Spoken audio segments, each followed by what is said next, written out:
Welcome to Kensington. Kensington was part of the city of Essendon until 1861.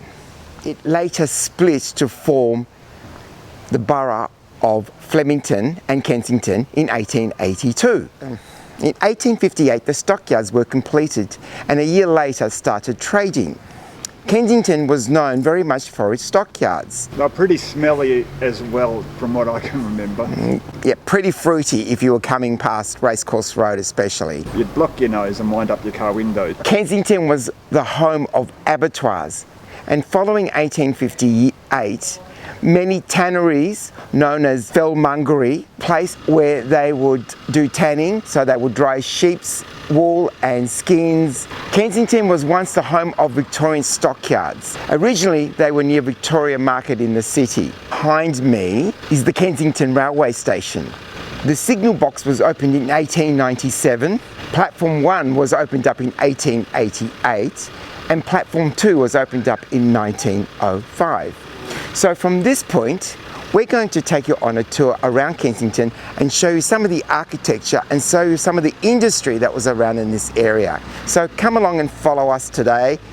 I'm here with Peter and Ruby and we shall take you along. See you on the walk.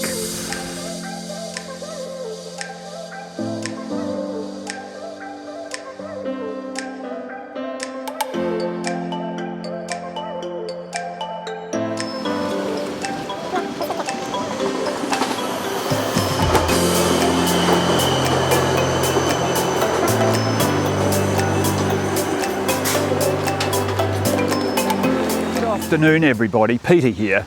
Now I know you missed me from Joe's solo appearance more recently, but I'm located today on Bel-Air Street in Kensington. Now behind me we have Arlington House, and it was built around 1891.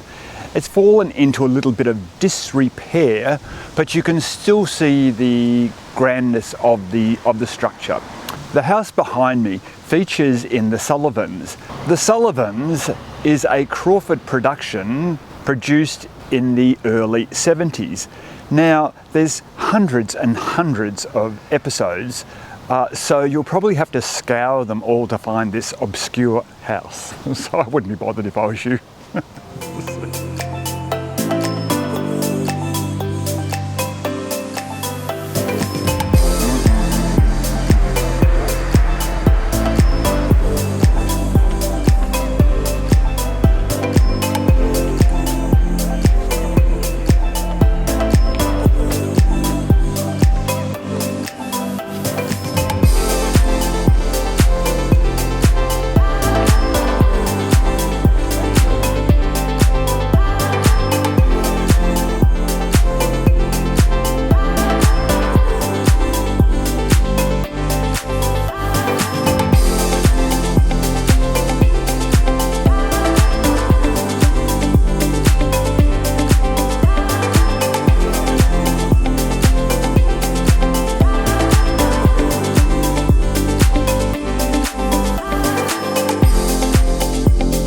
Okay, we've come across an old stable, a real constant reminder of the yesteryear when horse, cart and carriages were around.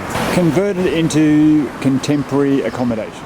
I'm on the site of the old Melbourne stockyards.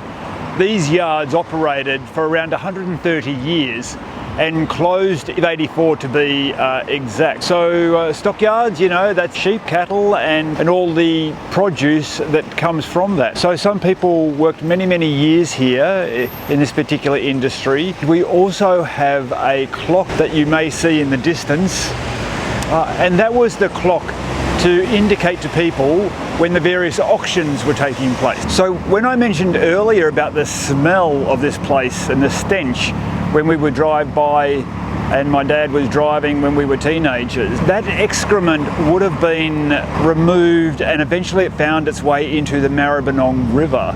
And I think the Maribyrnong flows into the Yarra, and so therefore the Melbourne River system, you know, 30 to 40 years ago was pretty polluted with excrement.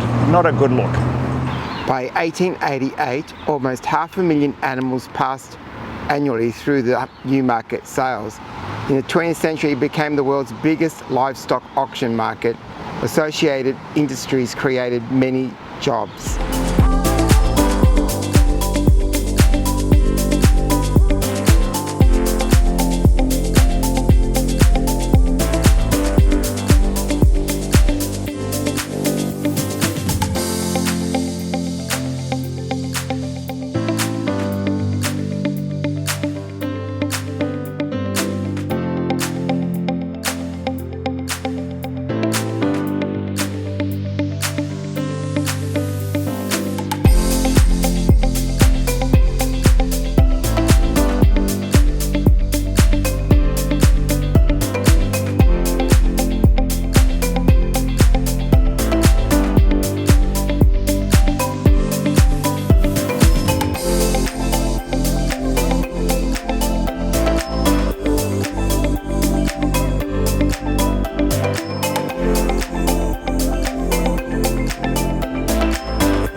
Behind me is the Stock Anglers Crossing Bridge, which was built in 1941. It actually replaced an earlier bridge built in 1894. The bridge enabled the stock to be crossed over the Maribyrnong River to the abattoirs.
Well, behind me is young husband and wool factories.